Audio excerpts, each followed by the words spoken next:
Have you checked out all the new handicappers at Sportsmemo? If not, here's your chance. For the next week, you can take 50% off any and all purchases using code TRYMEMO. This includes anything and everything from daily packages to 12-month all-access passes. Our new roster of experts is 30 deep, giving you tons of options to choose from. All you have to do is go to sportsmemo.com, choose the handicapper of your choice, use the coupon code TRYMEMO at checkout, and save 50% on your purchase. Repeat as many times as you want until midnight on Sunday. Yep, and that's a problem. Sit tight. And go ahead and just bring me in. Yep, bring me in. All right, guys, here we go. Welcome in here. It is time for another edition of the NBA Tip-Off Show, of course, powered by WagerTalk.com. We got 7 games in the association tonight. We're going to talk about 4 of them and break them down. And those games, of course, will include the Miami Heat taking home the Phoenix Suns. We've got a little Lakers, New Orleans we'll touch base on, as well as the 76ers and the Golden State Warriors. And we'll cap it off talking a little Nets and Portland. And we will do this, of course, with 3 of the absolute best handicappers you will find at WagerTalk, including the man from the top there. There he is, Ski Prophet in the house, as is the Godfather. Teddy Cover is back in action here today, and our good friend Tony Mejia, we missed him. He is back. It's been a good week since we talked NBA with him, but glad to have all 3 of you gentlemen here. Ski, let me start with you, my friend. Talk to me here. What do you got going on tonight at WagerTalk.com? And, of course, some of your thoughts on those hell no Houston Rockets last night. Anytime you're ready, though. Yeah, I had a bad night yesterday. I'm gonna say that first and foremost because I always like to be transparent. I went 0-3, so now my last 78 plays in the NBA, I think I'm like 56.8%, something like that. So I look to get back on track today, and I've made 2 bets so far. And hell no, Houston Rockets. I'm still not betting on them. We'll see how they do in the near future, but it's nice that they got to win. Oh, so it's, oh, hell no, they got to win more than 1 game in order for me to be able to switch gears with them. I hear you there. Teddy Covers, my friend, talk to me. Crazy week since the last time we saw you. So what do you got going on at Sportsmemo and WagerTalk.com tonight? Yeah, so fresh off an extremely lucky wrong side winner with the LA Clippers last night, minus the spot against Atlanta. That was wrong until it was right at the end. But I'll take it. I ain't giving the money back. Single best bet in the NBA for this evening. It is one of the games we're going to talk about right here on the NBA Tip-Off Show. So stay tuned. Maybe I'll give you a hint as to which way we're going. Or, of course, you can get that play on all of my plays available right now at WagerTalk and Sportsmemo.com. Love that. And, of course, Tony Mejia, my friend, I know you've been feverishly there, riding away for our good friends at the Gold Sheet. You've been keeping tabs, obviously, on the NBA. You got a lot of stuff going on with March Madness, but what do you got going on at WagerTalk.com tonight? Well, I'll have NBA. I'm going to skip the college basketball invitational. I'll stay away from the magnetic pull of Bellarmine. But look, I guess Teddy owes me a coffee next time I'm in Vegas, considering staying away from the Clippers last night. Got him a win because I was all over that, and I guarantee you it would not have come back had I been on that. It seems like I've got polar opposites going on with college basketball going great and the NBA just being alien to me right now. I did well coming in on a 4% with the Lakers and Suns under the game after they lost LeBron, just because I watched when he went down and then what happened after that in that game against Atlanta, and figured that they would not be able to turn on their offense against the Suns, which is correct. But other than that, I was all in on the Rockets losing last night, a 21st consecutive game, which obviously didn't happen. Steven Silas kind of duped me because he said, I swear, we're going to go with a minutes restriction for John Wall and Wood, and that didn't. Well, it did kind of happen, but not really. And then the Spurs did not respond down the stretch. Rudy Gay missed a wide open layup, and Charlotte won their first game without LaMelo Ball. So just wrong side there. I wasn't on the John Wall under prop. We're going to get going in the NBA. I'm sure of that, but we'll probably wait to go full bore until this trade deadline hits because that is one thing I know from covering this league is the first couple of games right before the deadline, there's a lot of guys on pins and needles, and it affects your play. Some well, some not. And certainly there's a lot of guys in play. Yeah, there certainly are a lot of names being floated around here. If anything breaks, of course, we'll get you covered here. But we're going to dive right into it, guys. We are going to start with our contrarian game of the day here tonight, which happened to be a winner last night, as we could not believe the wild market move because Giannis was out for Milwaukee. So that went from 10-5 while we were on the show yesterday, and we thought it might be a little over, a little aggressive, and certainly it was. Milwaukee had no problem disbanding the Indiana Pacers. But tonight, it's an interesting market and line move, and it involves the Miami Heat right down the road for me, in fact, here tonight. Now getting 2 points in some places where they actually opened up as a favorite, laying a point and a half there to the Phoenix Suns, who are in South Beach right now for the game here tonight. And I think it opened up, about a 1.5. It was Miami Heat 1.5 as a favorite. So let me go to you here, Ski. Talk to me, man.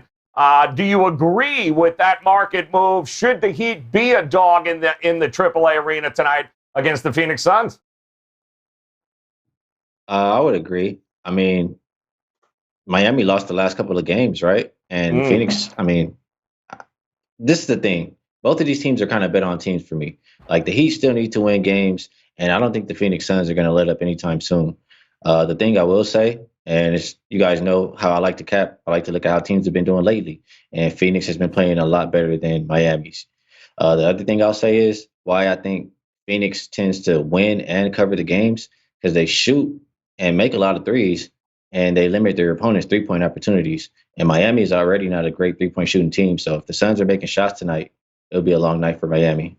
So, Teddy, I'll tell you this. Miami 8-2 in the last 10 in the AAA arena against this Phoenix Suns squad. They just have zero consistency shooting threes. It's terrible. Phoenix, they're pretty consistent shooting threes. How do you like this game tonight? Yeah, that's, if you're going to point the finger at one statistic that explains Miami's mediocrity this year, it's absolutely the three-point shooting, which has been, I think they're ranked bottom 5 in the NBA right now, shooting the three. And, you look at the game against Indiana, and Tyler Hero's missing threes. What is he, 0 for 7 in that game? Olynyk, I think, was 1 of 7 in that game. Duncan Robinson missed 8 threes in that game. When their key shooters aren't hitting, Miami doesn't win. That's and I know Jimmy Butler's like, I missed a free throw, and there were certainly quotes from Butler post game that don't have me excited about fading Miami this time around. Now, the Suns are certainly not an easy team to step in front of, and at 28-13 against the spread, and it's worth noting they've won the game in all 28 of their point spread covers and lost the game in all 13 of their point spread non-covers, which is the only team in the league like that. But at 28-13 ATS, the Suns, from a value standpoint, this isn't the team that offers value the way they did 2 months ago. It's just, you just can't after that kind of a run. Miami hasn't lost 3 in a row at home all year. So the contrarian play says, look at the Heat. I agree. Yep, 9 of 37 Sunday, guys. That's what Miami was from behind the arc. Just absolutely atrocious on that one. I can also tell you that, Tony, they're 29th, to Teddy's point, 29th in the league from behind the arc. It's not been good this year for them, but they are home, and Jimmy Butler seems to be pissed. So do you agree with the market move, or do you like Miami in this one on the contrarian side? No, I definitely like Miami on the contrarian side if you're getting me that many points, because I have this as a pick 'em. But the trade exception expired last night, and Heat Nation is all gung-ho now on trading Duncan Robinson because exactly what you two mentioned. They're not shooting threes right now. And Tyler Hero went from, this is going to be the greatest thing since sliced bread, to he's a six-man who doesn't really defend. He would have been in a James Harden deal potentially. No, we can't trade Tyler Hero. Now it's like, oh, you want to give us Kyle Lowry? We'll probably take him. But again, that's a fan base thing. That's not Pat Riley. So we'll actually see what happens on Thursday with all of that. But the fact is that the Heat did shoot poorly again against Indiana, a natural rival. They lost a game that they probably feel like they should have won. They lost a game shooting poorly. And again, I peeked my head out of my NCAA tournament cloud to read that Eric Spoelstra's like, oh, we'll be fine shooting the ball. We're taking decent shots. These guys are too good enough for shooters to not back them to go with the over in the Indiana game because Indiana doesn't play defense. And that game went under in overtime. So the matter of fact is that the Heat are just not shooting the ball well. They're not defending as well as they should. A guy like Precious Achiuwa, who is a pretty solid contributor, backing up Bam Adebayo, is also on the block apparently if they're going to make a move. So it'll be interesting to see what happens tonight. Jay Crowder comes back to South Florida. He was such an integral part of the Heat's run to the finals. So that'll be interesting. I think it's going to be a one-possession game, and I think it'll be an interesting dynamic down the stretch that may ultimately result in what transpires on Thursday with the trade deadline. If Chris Paul abuses whoever's guarding him and says, hey, you know what, you guys are glaringly in need of a point guard, and Goran Dragic isn't it anymore, and Tyler Hero can't guard anybody, and Kendrick Nunn can't hold me, then maybe you go get Kyle Lowry. So it'll be an interesting thing. But as far as this contrarian play of the day goes, I think that the market has shifted a little too much in favor of Phoenix. Dragic and Avery Bradley questionable in this one, but just to repeat, they have had a lot of success, Miami, in the AAA arena at home against the Phoenix Suns. We'll see if that continues here tonight. That is your contrarian game of the day, and the Miami Heat getting two at home is the play. Now we're going to take a look at one of our first featured games here of the night, and we're going to have to look at the Lakers, aren't we, guys? Lakers taking on the Pelicans here. Pelicans open up as a 5.5 point favorite. Total opens up at 221.5. And let me talk to you, Teddy, because you did a great breakdown on this on Wager Talk today earlier on your big game breakdown. So for those that might not have seen it, talk to me here. Who do you like in this matchup and why? So from a side standpoint, I don't trust either one of these two teams. All right, the Lakers without LeBron James and Anthony Davis in the lineup. You got Wesley Matthews, Kyle Kuzma, Markieff Morris, Kentavious Caldwell-Pope, and Dennis Schroeder as your starters. And then you have Caruso and Harrell and Horton Tucker off the bench. That's not a championship team. I don't even know if that's a playoff team. Dicey. Not excited with the Lakers right now. And the quotes coming out of LA are all, where I need to work on it. Harrell, quote, it's going to take a lot. It's not something that's going to happen overnight. We're still learning. Frank Vogel, it's going to take time as we adjust, figure out where the shots are coming from, what our new identity is going to look out. It's going to look like. We're going to continue to try to compete. The quotes from LA are not loaded with confidence and not loaded with this is the team we want. So you say, all right, can we lay with the Pelicans right now? The Pelicans are 6-14. The last 20 games is chalk, and they're just not laying a price here. They're not laying a point or two. They're being asked to win by margin, and if you've been asking the Pelicans to win by margin this year, you've been losing bets because they don't play 48 minutes of basketball. So the better bet here, to me, might well be on the under. Lakers, their offense is herky-jerky, to put it mildly right now. They're trying to find, when your top two scorers are out, you don't expect offensive flow. They've been in the 90s each of the last two ball games. And the Pelicans, for all of their up-tempo and over, they're not playing super fast, and they're 3-2 last 5 of the under. So lean under in this one. That's the way I would look without LeBron James in the court for LA. All right, looking at the under. Where are the points going to come from? Tony Mejia, let me ask you, where are the points going to come from? 5.5 is what this opened up at, and I don't know, your thoughts here on this Lakers squad without him. Now up to 6.5 in a number of places. Yeah, I would be on that 5.5 as well and get it as soon as I can, simply because the Lakers didn't look great against a very strong defense in Phoenix. And now I think Stan Van Gundy can tell his Pelicans you know what, this is a wounded animal right now. Let's jump all over them. Let's look good in doing this. There's no sense of urgency with the Lakers right now. Everybody knows who's out. They're only within a game of the Phoenix Suns. They've just slipped to second. They'll slip to third because the Clippers will pass them while LeBron is out. LeBron is going to be out, for the foreseeable future, probably a month, and he should take as much time as he needs. And is anybody going to really fade the Lakers if they fall to the 5 or 6 seed? That's not going to happen. So from that standpoint, I think the sense of urgency favors Pelican squad, and particularly Lonzo Ball, if he wants to be there, that is itching to make a move and salvage a season where they should be playing a lot better than they have been. I think that inside, you've got Steven Adams doing whatever he wants against, from a defensive standpoint, against Montrezl Harrell, who's a smaller center and is now really being looked at to carry the offense off the bench. Taylor Horton-Tucker doing a nice job on back cuts and whatnot, and really getting the green light from Frank Vogel. But again, is he going to hold Brandon Ingram? Like, what's the rotation going to be like? Whatnot? Like, this is a game that the Lakers should lose and lose decisively, and that's on Brandon Ingram and Zion Williamson, and obviously first and foremost Stan Van Gundy to get his team to play like it should. So, at home, I'm going to say that the Pelicans will start a resurgence by beating the wounded Lakers decisively.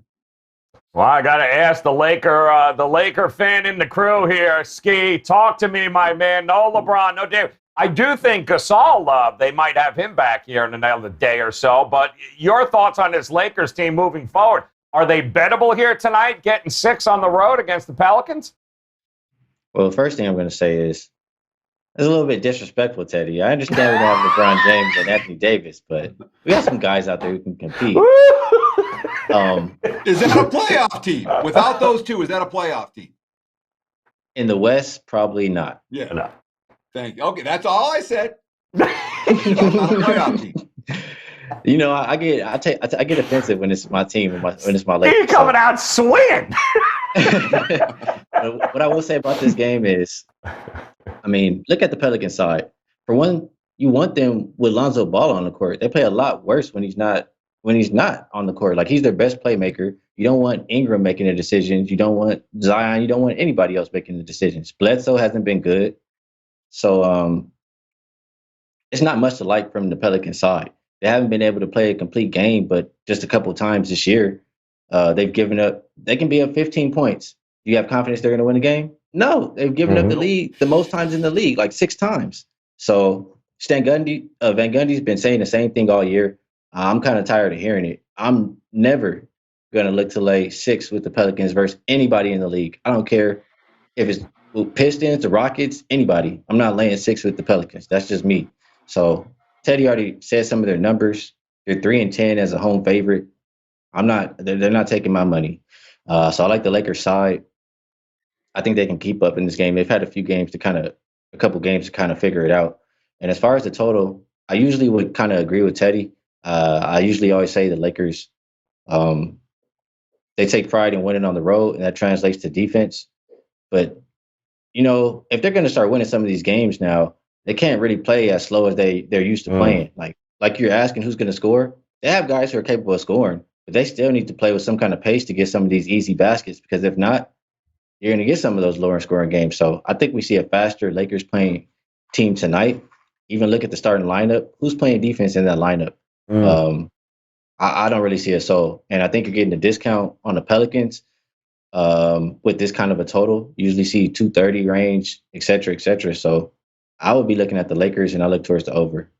All right, Lakers and the over for Ski in this one. And we're going to keep heading out west, too. We're going to go to the Golden State Warriors taking on the Philadelphia 76ers as one of our other marquee matchups here. And this opens up at 3.5 points. It has since been gone to 4 now, as the Sixers are the favorite on the road. And this, of course, I believe, does that have to do with our good friend John Ryan? His angle of the day actually fits this one. And it says that road favorites, the Sixers in this one, coming off an overtime win, have gone 31-15-1 against the number over the last 5 seasons. Interesting. Now, if the road favorite has won at least 60% or more of their games, then the record soars to 18-7 against the number. And that's a 72% winning bet over the last 5 seasons. So, Tony Mejia, I'm coming to you. We're going from 3.5 to 4. Simmons is back. No Embiid, no Steph Curry.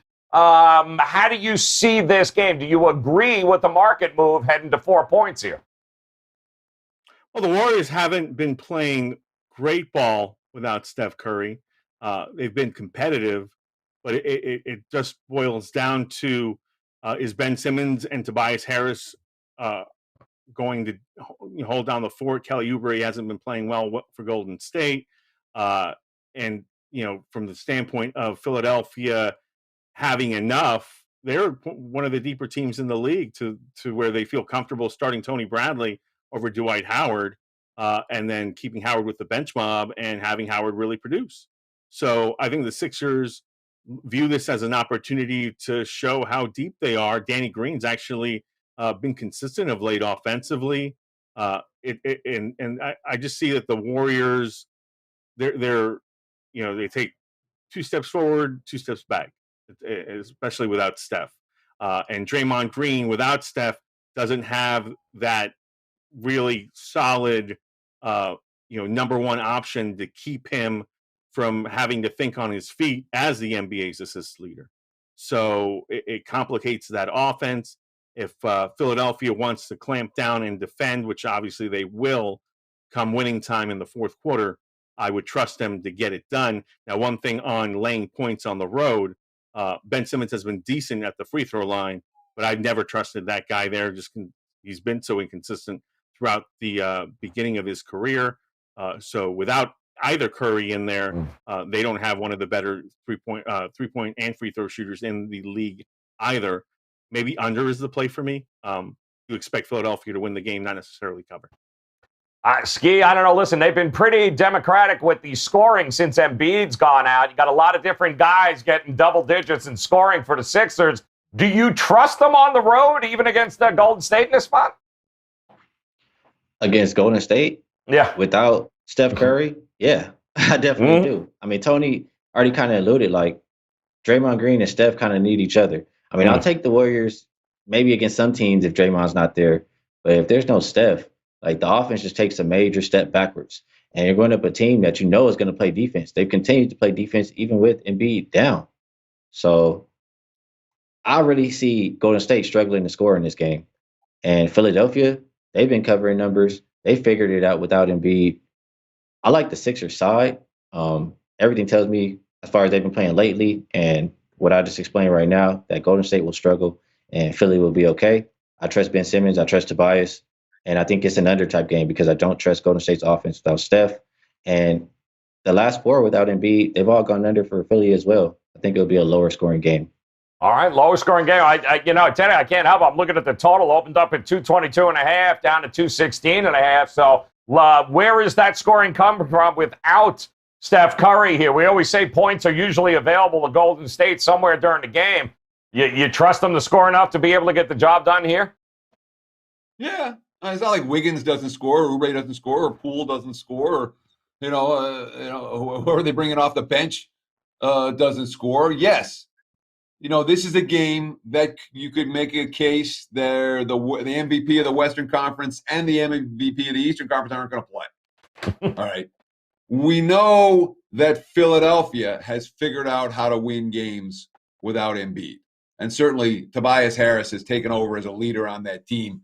Yelling at the refs, I'm an all-star, trying to get calls. All that said, we talk about some of the trends and angles that I'm interested in. This is one I'm interested in. The Warriors off a loss at home. Perfect this year. Perfect. 100% ATS. And you say, well, Steph's out. Okay, well, Steph's out as well. And you talk about key players on a team that aren't reflecting the point spread. Seth Curry is key for Philly. And if you watch them all year, you know exactly what I'm talking about. He has absolutely been their best shot maker. Where does their offense come? So I'm not going to argue with anyone that wants an under in this ball game. I am interested in Golden State off a 34% shooting effort, facing a team that is pretty fat and happy right now. traveling out west. We'll come back to this game when it comes to best bet time at the end of the show. Ooh, like that. Yeah, they are, in fact, off that overtime win Sunday against the Knicks there, 101-100. And one more time, just take a look at our good friend John Ryan, sportsmemo.com, that angle of his, which I believe 6-2 over the last 8 that he's provided here. That road favorite coming off that OT win, 31-15-1.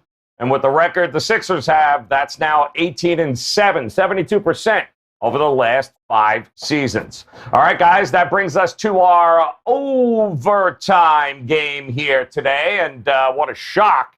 This one's going to involve the Brooklyn Nets and the Portland Trailblazers. Shocker here, man. I know Ski's throwing his hands up in the air like, I can't believe it. 236.5, though, down to, I mean, what are we seeing? A lot of 231s now, 231.5. So, Ski, I'm coming back to you, my friend. I get it in the 230s with these two teams, but has it come down so far now that it's kind of over or not for you? Yeah. I mean, I care more that Shaman is out than I care that Kyrie's out. The over without Kyrie is, I mean, still profitable. 9-2 to the over without him. It's James Harden who's the MVP, who's running the show. Like, he's used to playing these games like this anyway. As long as there's some shooters around him, he can kick the ball to him. I think they get some points. And I think they still have some shooters there. I still think that Harden has a big day. I look at Portland. They're not playing any defense lately. They're not good guarding the perimeter. And going up against a team that's second in three-point percentage, I see a lot of points. So it'll be over and out for me. Teddy, how about you, my friend? I mean, that's a big swing here. I know Harden is questionable, or at least that's what they've had him for most of the day here. But, again, we've seen this all the time, right? The threat of somebody not playing and the markets overreact. 5 points is a lot here. What do you think? Over or not for you? It is a lot. Then again, if Durant, Irving, Shamet, and Harden don't play, you want the over tonight? Yeah, good point. I don't. I don't. So I'm going to wait for sure to know that James Harden is playing, because the markets are telling us he's not playing. All this under money coming in is telling us that. So there are smart people out there somewhere who are betting big dollars that are saying he's not going to be in the lineup. Of course, the Blazers are coming off a game in which they scored 92 against the Mavs. They scored 101 against the Pelicans at home earlier on this homestand. I'm not excited about the over here. No, it's not a total I'm going to play. But this is not an over that I'm running to the window to bet. All right. Brings up a good point there. The number here is very good. I think 15 of Brooklyn's 20 road games have gone over. That's 75% on the season. That's just an obscene number there. How about it, Tony Mejia? What do you think, man? Is there any value now on the over that's come down so much? No value on the over. I think, what is that score? Because my eyes fail me. And I watched the game, but it was a lot to a little with Dallas and Portland playing the other night. Yes. And Luka Doncic is essentially the same player that James Harden is. 132 to 92. Yep. 132 yeah, to but it wasn't that 92. close. I think that's the key score there, because the fact is that Doncic got really mad that the referees were calling him for palming violations and whatnot in the first quarter, and then took over in the third and said, "You guys aren't holding me." And by the fourth quarter, Damian Lillard was getting nice and rested for this one. So was all his starter friends. And so if Harden is even limited here, you've got guys that Terry Stotts can throw on him to ensure that doesn't happen again. From Jones to Robert Covington, even it's not Lillard or McCollum, but I think you'll see a renewed commitment to defense on that standpoint. So I'm far more interested in Portland coming off a 40-point loss than touching this total. And I would do it before James Harden is cleared out, because I'm in total agreement with Teddy that the market's telling you that he's probably not going to play. And if that is the case, all bets are off. Not to mention that Washington-Brooklyn game that was expected to be, I looked at it, I didn't even touch it, 248 or something, I think the total was. Yep. It was like it barely got to 215, I think. So, 30 at under. this point, teams are slowing down the Brooklyn Nets a little more. Portland can do the same. Stotts has been known to mix in his own. He was Rick Carlisle's former disciple, the offensive coordinator, not the defensive coordinator like Dwayne Casey was, but he still picked up a trick or two.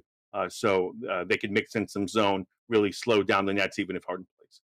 Yeah, interesting, too. Just as the totals come down to that game, the side has gone up. Portland went from a 1 to a lot of 3.5s now at this particular point. So keep an eye on that game, 10 p.m. Eastern Time tip-off for the Brooklyn Nets and the Portland Trailblazers. All right, guys, before we get to our buzzer beater best bets, I do want to remind you right now, great opportunity all week at WagerTalk.com, your ability to be over and grab a 30-day all-access pass for a discounted price, guys. That's right. Get every play, every sport from your favorite handicapper, including Teddy Covers, including Ski Profit, including Tony Mejia. A lot of basketball left here over the next 30 days, guys. Take advantage of it. Hop on right now. $199. That's $199 will get you all access, 30 days, all sports, all plays from your favorite handicapper. So make sure you visit WagerTalk.com today.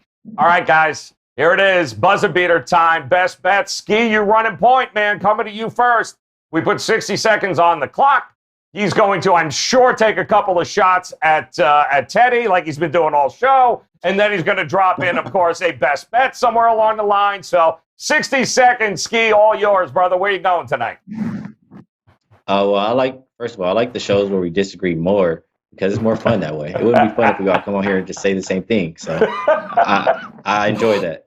And I will start off by saying I will disagree and say that the games off a loss don't matter because those games have Steph Curry. The games with Steph Curry, they're 1-3 against the spread. So I am going to take a shot there. I'm going to take one more. In the Brooklyn game, how many games have Harden missed since he's been a net? Just remind me. And until he misses one, I don't anticipate him missing another one. The market is reacting because of Kyrie, in my personal opinion. For my best bet, I just want to argue some more. So I'm picking the Lakers +6. I don't see how you lay with the Pelicans. Like, they've shown you they can blow the game in any way possible. I know everybody's missing, but, I mean, look at the Contrarian. We look at these overreactions all the time. We have a couple stars out. They're still professional players in. Pelicans, they're the same team. Lakers +6. Oh, it's getting hot in here. God damn, is it bright, Teddy? Come on, Teddy. Talk to me, my man. 60 seconds on the clock. Where are you going tonight? Sure, I'm going to ignore everything that Ski just said. I appreciate the shots. I'm even worried about that. And it's the beauty of it, I don't have any action on that game. It's one thing I'm actually betting against his team. I'm not even betting against it. Let's talk about the Warriors and the 76ers. To me, this game is all about what you think of Golden State without Steph. All right. I've seen the Warriors win without Steph multiple times this year. I've seen the Warriors play winning basketball, and that's the key. The ball movement's still there without their MVP. The shot selection's still there without their MVP. The defensive mentality is still there without their MVP. And it's too many points for Philly right here without Embiid, a fat and happy Philly team. I like the Warriors plus the 4. And again, Golden State 6-0 against the spread at home off a loss, an under the radar trend worth riding again tonight. Yep, it's Wiseman certainly active here tonight too as well. Good job there, Teddy. All right, don't put up with no crap from Ski. That's it. Hold your guns, man. That's why I love it. All right, Mejia, I don't know if you want to get involved in this. You better play Switzerland because it's getting hot with the two guys above you. Give me 60 seconds, man. Where are you going here, Mejia? No, I like both guys. I've got a little bit of an offer for both of them coming up. But first, I want a public service announcement. Stop saying that the NCAA Tournament Selection Committee wanted to get rid of Loyola Chicago and Sister Jean by putting them against Illinois. Yes, they were poorly seeded, but they love Sister Jean. Look what our first game of the Sweet 16 is going to be. It's Loyola Chicago and Oregon State. So please stop saying that. Second of all, the fact that that Teddy owes me a coffee for staying off the Clippers last night so he could win. Let's all have a coffee together, guys. Ski, I know you're rich because you won on all those Pac-12 teams winning. So let's pool our money together and put them in on the Pelicans, which are my best bet tonight, because Zion Williamson is going to get downhill whenever he wants against whoever he wants, because Marcus Gasol is not going to stop him, Markieff Morris isn't going to stop him, Kyle Kuzma is not going to stop him, and so the Pelicans are going to cover the spread tonight. There's a switch. Oh, boy. God damn, somebody's been practicing, man. Woo! Well done there, Mejia. Well done, guys. All right, great job here, guys. Again, all three available. Wager Talk, all access, $199, 30 days, guys. Now would be the time for you to take advantage. Let's take a look at our friends from the Gold Sheet. May sound familiar, and see who they're going with.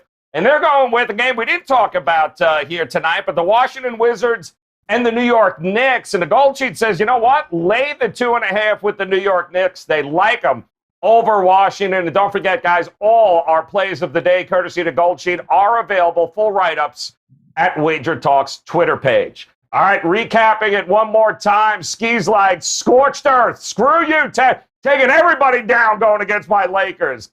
+6. Teddy's like, yeah, I don't think so. I'll go the other way. Give me the Warriors. I got no problem with that. Mejia's going Pelicans. Lay the number in this one. And our friends from the Gold Sheet, the Knicks, laying 2.5. And don't forget, that write-up is at Twitter on Wager Talk's page. So there you got it, guys. Take advantage of the all-access 30 days. That's right. Every play, every sport from these three gentlemen.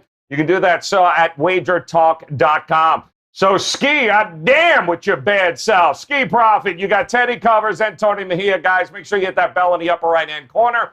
Come back and join us tomorrow. We got more NBA to talk about here on the NBA Tip-Off Show. In the meantime, best of luck with your plays tonight, guys. We'll talk to you soon. Have you checked out all the new handicappers at Sportsmemo? If not, here's your chance. For the next week, you can take 50% off any and all purchases using code TRYMEMO. This includes anything and everything from daily packages to 12-month all-access passes. Our new roster of experts is 30 deep, giving you tons of options to choose from. All you have to do is go to sportsmemo.com, choose the handicapper of your choice, use the coupon code TRYMEMO at checkout, and save 50% on your purchase. Repeat as many times as you want until midnight on Sunday.